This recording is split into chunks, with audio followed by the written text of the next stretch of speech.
វីដេអូនេះផ្ញើជូនចំពោះបងប្អូនដែលកំពុងតែជួបប្រទះនឹងការឈឺចាប់ហើយជួបនៅបញ្ហាស្មុគស្មាញច្រើន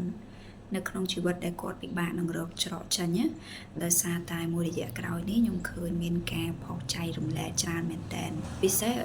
បងប្អូននារីដែលគាត់មានបញ្ហានៅក្នុងជីវិតគ្រួសារខ្ញុំមានជាសារខ្លីក៏ដូចជាបទពិសោធន៍ផ្ទាល់ខ្លួនបន្តិចបន្តួចចង់ចែករំលែកទៅដល់បងប្អូននារីទាំងអស់គ្នាខ្ញុំសូមឲ្យបងប្អូននារីទាំងអស់គាត់ងាកមកចាប់អារម្មណ៍ជាមួយខ្លួនឯងកុំឲ្យបងប្អូននារីហ្នឹងគាត់ផ្ដោតទៅលើស្វាមីខ្លាំងពេកដែលជាមូលហេតុដែលធ្វើឲ្យគាត់ឈឺចាប់ជីវបពិសោធន៍ផ្ទាល់ខ្លួនពីមុនខ្ញុំរៀងបោះបង់ខ្លួនឯងខ្ញុំអត់ស្រឡាញ់ខ្លួនឯងទេពេលវេលាមួយភាគធំរបស់ខ្ញុំហ្នឹងគឺចំណាយទៅលើការតាមដានចាប់កំហុសស្វាមី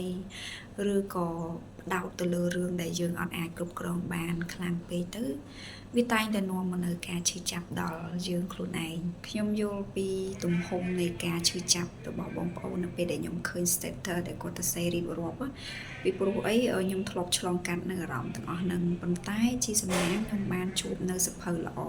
បន្ទាប់ពីខ្ញុំបានអានសភៅហ្នឹងហើយវាធ្វើឲ្យខ្ញុំភ្ញាក់ខ្លាំងមែនតើខ្ញុំភ្ញាក់ហើយខ្ញុំចាប់ផ្ដើមចាប់អារម្មណ៍ចង់អានសភៅហើយនៅពេលដែលខ្ញុំចាប់ផ្ដើមអានសភៅរហូតមកទៅខ្ញុំអត់ដឹងទេថាចំណេះដឹងទាំងអស់ហ្នឹងវាមកជួយខ្ញុំម្ដងតិចម្ដងតិចដោយយើងអត់នឹកស្មានដល់អញ្ចឹងខ្ញុំសូមណែនាំបងទាំងអស់គ្នាឲ្យងាកមកស្រឡាញ់ខ្លួនឯងចាប់ផ្ដើម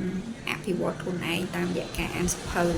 កាលណាយើងផ្ដោតលើខ្លួនឯងយើងអត់មានពេលវេលាទៅចាប់កំហុសតាមដានគេទេព្រោះយើងយល់អំពីដំណើរនៃធម្មជាតិយើងយល់ពីការវិវត្តទៅជារៀងរាល់ថ្ងៃរបស់ធម្មជាតិអញ្ចឹងនៅពេលដែលយើងយល់ដឹងវាជួយបន្ថយការឈឺចាប់យើងបានច្រើនមែនតើហើយខ្ញុំសូមណែនាំឲ្យបងប្អូនទាំងអស់គ្នាអានសភៅនេះគឺប្រភេទសភៅបែបលើកទឹកចិត្តដែលនិពន្ធដោយអ្នកនិពន្ធឈ្មោះសេងកេលីសភៅហ្នឹងមាន3ភាគមានចំណងជើងថាកូនសិស្សជីវិតប៉ុន្តែខ្ញុំមានតែភាគទី3ឯដោយសារភាគទី1ទី2ខ្ញុំខ្ចីគេហើយទី3នេះគឺមិត្តភ័ក្តិរបស់ខ្ញុំគាត់ឲ្យខ្ញុំ